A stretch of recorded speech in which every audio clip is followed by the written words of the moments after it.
బెట్టింగ్లకి బలవుతున్న సమాజం, ఈజీ మనీకి పోయి ఏరి కోరి సమస్యలు కొని తెచ్చుకుంటున్నారా?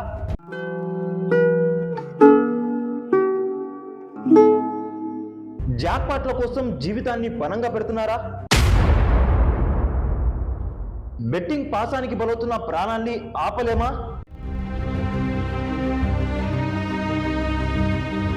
దురాశ దుఃఖానికి చేటు. ఈ వీడియోలో మనం బెట్టింగ్ అనే ఒక మహాభూతం గురించి మాట్లాడుకోబోతున్నాం. వీడియోని చివరి వరకు చూడండి. బెట్టింగ్ అనేది ఇప్పుడు మనం స్టైల్ గా పిలుస్తున్నాం, కానీ దీని మూలాలు మన పురాణాల్లో చాలా స్పష్టంగా కనిపిస్తాయి. ఒక ముక్కలో చెప్పాలంటే, తీసి పారేయొద్దు జూదాన్ని ధర్మరాజ్ అంతోడు ఆడాడే అని సర్దార్ గబ్బర్ సింగ్ లోని ఒక పాటలో ఈ లైన్ ఉంటుంది. ధర్మరాజ్ అంతోడు ఆడాడని చెప్పిన ఆ పాట రచయిత ధర్మరాజు ఆ జూదం ఆడటం వల్ల వచ్చిన కష్టాలు మాత్రం వర్ణించలేదు. ధర్మరాజు ఆ రోజు ఆ పాచికల ఆట ఆడకుండా ఉంటే అన్నదమ్ముల మధ్య యుద్ధం జరిగేది కాదు, మహాభారతం అనే యుద్ధం ఈ రోజు ఉండేది కాదు. సేమ్ ఎగ్జాక్ట్ గా ఇలానే బెట్టింగ్ లో ఉన్న రంగులకి యూత్ అయితే అట్రాక్ట్ అయ్యి దాని వెనుక ఉన్న అంధకారాన్ని చూడటం లేదు. కళ్ళకు గంతలు కట్టుకొని గుడ్డిగా బెట్టింగ్ బరిలోకి దూకుతున్నారు. కానీ వాళ్ళకి తెలియనిది ఏంటంటే, ఇక్కడ ఎంట్రీ ఎంత ఈజీగా ఉంటుందో ఎగ్జిట్ మాత్రం మన చేతుల్లో ఉండదు అండ్ చాలా ఘోరంగా ఉంటుంది. బెట్టింగ్ ఇంత పాపులర్ అవడానికి కారణం ఏంటి? ఇలా ఎప్పుడైనా ఆలోచించారా మీరు? ఇక్కడ కూడా అడ్వాన్స్మెంట్ ఇన్ టెక్నాలజీ వల్లే బెట్టింగ్ చాలా పాపులర్ అయింది. ఒకప్పుడు బెట్టింగ్ అంటే ఓన్లీ ఆఫ్లైన్ మాత్రమే ఉండేది. ఆఫ్లైన్ ఉన్నప్పుడు ఇంటి దగ్గర తెలుస్తుంది, పోలీసులు పట్టుకుంటారేమో, నలుగురిలో నవ్వులు పాలవుతామేమో అంటూ భయపడేవాళ్ళు. కానీ ఎప్పుడైతే ఆన్లైన్ బెట్టింగ్ వచ్చిందో ఆ భయాలు మొత్తం దూరమయ్యాయి. టెక్నాలజీ యొక్క గొప్పతనం ఏంటి అంటే, ప్రతి కష్టానికి సొల్యూషన్ ని వెతికి తెస్తుంది. అవి మంచి పనులకు చేస్తే ఓకే, బట్ ఇటువంటి చెడు పనులకు కూడా యూజ్ చేయడం వల్ల అది ఎందరో జీవితాన్ని ఎఫెక్ట్ చేస్తుంది. అలా ఆఫ్లైన్ గా ఉన్న బెట్టింగ్ భూతం రూపు మార్చుకొని ఆన్లైన్ కి అవ్వడం వల్ల ఇది అందరికీ అందుబాటులోకి వచ్చి ప్రతి ఒక్క ఫోన్ లోకి ప్రతి 10 మందిలో నలుగురికైతే ఈ జబ్బు అంటుకుంది. అసలు బెట్టింగ్ ఎలా ఆడతారో తెలుసా? బెట్టింగ్ లో ఎన్ని రకాలు ఉంటాయో తెలుసా? ఎంట్రీ ఎంత? అసలు ఆన్లైన్ లో ఎలా డిపాజిట్ చేస్తారు? దాన్ని విత్డ్రాల్ ఎలా చేస్తారు? ఇవన్నీ ఇప్పుడు తెలుసుకుందాం. ఆన్లైన్ బెట్టింగ్ లో బ్యాక్ అండ్ లే అని 2 ఆప్షన్స్ ఉంటాయి. బెట్టింగ్ బోర్డు భాషలో చెప్పాలంటే దీన్ని ఫేవర్ అండ్ ఈటింగ్ అని పిలుస్తారు. ఫేవర్ అంటే ఆ టీం గెలవడానికి ఎక్కువ ఛాన్స్ ఉన్నాయి అని, ఈటింగ్ అంటే అది గెలవడం అంత సులువు కాదని. దీన్ని ఇంకా సింపుల్ గా ఒక ఎగ్జాంపుల్ తో చెప్పాలంటే, Mumbai Indians versus Chennai super Kings match జరుగుతుందని అనుకుందాం. లాస్ట్ ఓవర్ 16 రన్స్ కొట్టాల్సి ఉంటుంది. ఆ టైంలో చెన్నై ఫేవర్ లో ఉంటుంది. 30 పైసా ఫేవర్ అనుకుందాం. ఆపోజిట్ టీం 30 పైసా ఈటింగ్ లో ఉంది. అంటే ఇప్పుడు మీరు చెన్నై గెలుస్తుందని 1000 రూపాయలు వేస్తే 300 రూపాయలు మాత్రమే వస్తాయి చెన్నై సూపర్ కింగ్స్ గెలిస్తే, ఎందుకంటే అది ఫేవర్ లిస్ట్ లో ఉంది కాబట్టి. అదే మీరు ముంబై ఇండియన్స్ గెలుస్తుందని కొద్దిగా డేర్ గా ముంబై మీద 1000 రూపాయలు వేస్తే, ముంబై ఆ 16 రన్స్ స్కోర్ చేసి గెలిస్తే మీరు వేసిన 1000 రూపాయలకి 3333 రూపాయలు వస్తాయి, ఎందుకంటే అది ఈటింగ్ లో ఉంది. ఇలా బెట్టింగ్స్ వేస్తూ ఉంటారు. ఈటింగ్ లో ఉన్న టీమ్స్ మ్యాచ్లు గెలిస్తే అది 10 పైసల మ్యాచ్లు గెలిస్తే జాక్పాట్ అని అంటారు బెట్టింగ్ భాషలో. ఈ బెట్టింగ్ లో పలు రకాలు ఉన్నాయి. అవేంటో తెలుసుకుందాం ఇప్పుడు. ఒకటి మ్యాచ్ బెట్టింగ్, అంటే ఏ టీం గెలుస్తుందో ప్రిడిక్ట్ చేసి వేసే బెట్.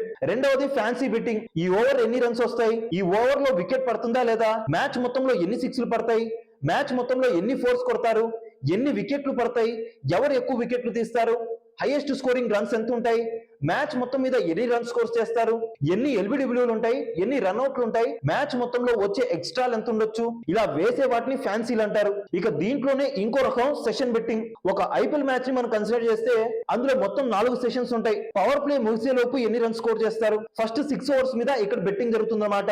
10 ఓవర్స్ కి ఎంత కొడతారు, 15 ఓవర్స్ కి ఎంత కొడతారు, 20 ఓవర్స్ కి ఎంత కొడతారు, ఇలా ఈ 4 సెషన్ల పైన బెట్టింగ్ అయితే జరుగుతుంది. మ్యాచ్ జరిగే క్రమంలో మంచిగా రన్స్ స్కోర్ చేస్తూ ఉంటే ఈ సెషన్ రన్స్ అనేవి ఇంక్రీజ్ అవుతూ ఉంటాయి.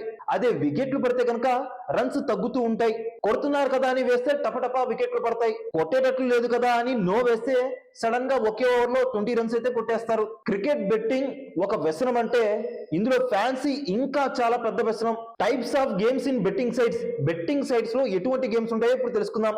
ఇందులో క్రికెట్ ప్రధానంగా జరుగుతూ ఉంటుంది. And sports like tennis, football, horse racing, grey hound racing, table tennis, kabaddi ఇలా చాలా ఉంటాయి. ఇక వీటితో పాటు నెక్స్ట్ తీన్ పత్తి, roulette, spinning games, aviator, dragon tiger and వీటితో పాటు ఎలక్షన్ రిజల్ట్స్ పైన కూడా బెట్టింగ్స్ వేయొచ్చు. ఏ పార్టీ గెలుస్తుంది, ఎవరికి ఎన్ని సీట్లు వస్తాయి, ఇలా కూడా బెట్టింగ్ వేయొచ్చు. ఇక్కడ మెచ్చుకోదగ్గ విషయం ఇంకోటి ఏంటంటే, పోలింగ్ సర్వేలైనా అటు ఇటు అవుతాయి కానీ వీళ్ళ సైట్ లో ఫేవర్ గా ఉన్న పార్టీలు మాత్రమే 95% గెలుస్తున్నట్టుగా రికార్డ్ అయితే ఉంది. వాళ్ళు మెయింటైన్ చేస్తూ వచ్చారు ఆ ట్రాక్ రికార్డ్ ని. ఇప్పటి వరకు సైట్స్ లో అంత కరెక్ట్ గా ఒక సెఫాలజిస్ట్ మాదిరిగా ఎనాలిసిస్ చేసి ముందే అక్కడ ప్రిడిక్షన్ పెడుతూ ఉంటారు. అయితే ఈ బెట్టింగ్ గేమ్ లో ఎంట్రీ ఎంత? 100 రూపాయల నుంచి మొదలుకొని 25 లక్షల రూపాయల వరకు డిపాజిట్ చేసుకోవచ్చు. ఈ లిమిట్ అనేది సైట్ ని బట్టి చేంజ్ అవుతూ ఉంటుంది. కొన్ని సైట్స్ లో 1000 రూపాయలు మినిమం అని, కొన్ని సైట్స్ లో 100 రూపాయలు మినిమం అని పెడుతూ ఉంటారు. మినిమం బెట్ ఎంత? మినిమం బెట్ మోస్ట్ కండిషన్స్ లో వచ్చేసి 100 రూపాయలు ఉంటుంది. ఇంకా కొన్ని గేమ్స్ లో 10 రూపాయలు 20 రూపాయల వరకు కూడా వేసుకోవచ్చు. ఇప్పుడు process of deposit and withdrawal తెలుసుకుందాం. అయితే డబ్బులు ఎలా డిపాజిట్ చేసుకోవాలి? మొదట్లో ఆ సైట్ కి సంబంధించిన ఒక వాట్సాప్ నెంబర్ ఉండేది. I want to deposit money అని ఒక మెసేజ్ పెడితే వెంటనే అతను లిస్ట్ ఆఫ్ అకౌంట్స్ నెంబర్స్ పెడతాడు. ఆ అకౌంట్ నెంబర్స్ కి డబ్బులు ట్రాన్స్ఫర్ చేసి దాని యొక్క UPI number or UTR number ని వాళ్ళకి స్క్రీన్ షాట్ పెట్టాల్సి ఉంటుంది. వాళ్ళు ఆ నెంబర్ తో ట్రాన్సాక్షన్ వచ్చిందో లేదో చూసుకుని ఆ డబ్బుల్ని సైట్ లో డిపాజిట్ చేయడం జరుగుతుంది. ఐపీఎల్ లాంటి లీగ్స్ అప్పుడు అన్ని డిపాజిట్లు ఒకేసారి చేయాలంటే కుదరక క్లయింట్స్ ని కోల్పోవాల్సి వచ్చిందని దీనికి చెక్ పెడుతూ సెల్ఫ్ డిపాజిట్ అంటూ సైట్ లోనే వాళ్ళ సెల్ఫ్ గా డిపాజిట్ చేసుకునేటట్టుగా పెట్టారు ఒక ఆప్షన్ ని. ఆల్రెడీ వాళ్ళ దగ్గర ఉన్న అకౌంట్స్ మొత్తం కూడా డిపాజిట్ సెక్షన్ లో ఇంటర్ఫేస్ లో కనిపించేటట్టుగా పెడతారు.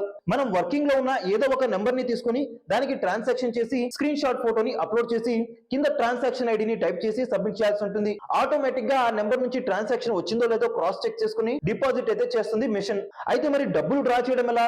దీంట్లో కూడా same self through customer support రెండు ఉంటాయి. కస్టమర్ సపోర్ట్ అతనికి మెసేజ్ పెడితే అతను ఒక ఫామ్ ఇస్తాడు.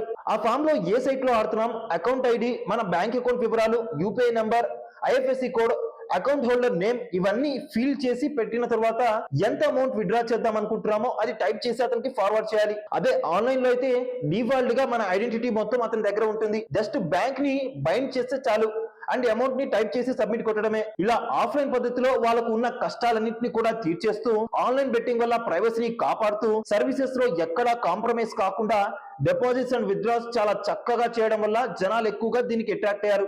నోట్, ఇక్కడ నేను ఇదంతా చెప్పింది ప్రాసెస్ మీరు వెళ్ళి బెట్టింగ్ ఆడమని కాదు, బెట్టింగ్ ప్రాసెస్ ఎలా జరుగుతుందో మీరు తెలుసుకోవాలని, దీన్ని తెలుసుకొని మీరు జాగ్రత్త పడాలని చెప్తున్నాను.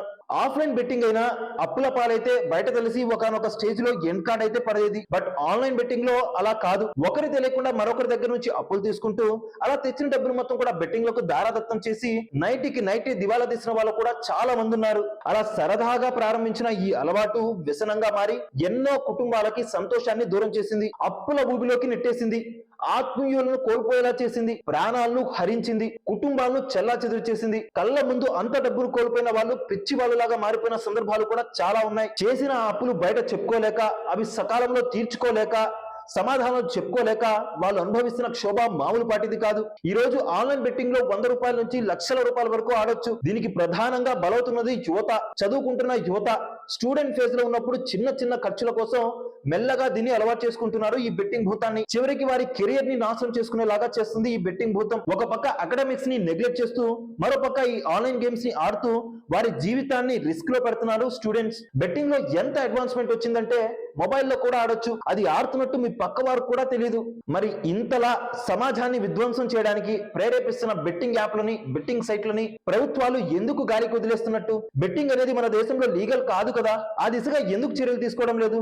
సినిమాల్లో విలన్స్ కంటే హీరోలు పవర్ఫుల్ గా ఉంటారు, కానీ ఇక్కడ బెట్టింగ్ అనే విలన్ ఇంత పవర్ఫుల్ గా మారినా మనం హీరోలుగా కొలిచేటటువంటి మన నాయకులు, పోలీస్ అధికారులు ఎందుకు దీన్ని అరికట్టలేకపోతున్నారు? ఒక చెడ్డ పని చేయడానికి ఇంత టెక్నాలజీ యూజ్ చేసిన వాళ్ళని ఒక మంచి పని కోసం, ఆ చెడుని అంతం చేయడం కోసం, ఆన్లైన్ బెట్టింగ్ ని తుంచేయడం కోసం ఏమీ చేయలేమా?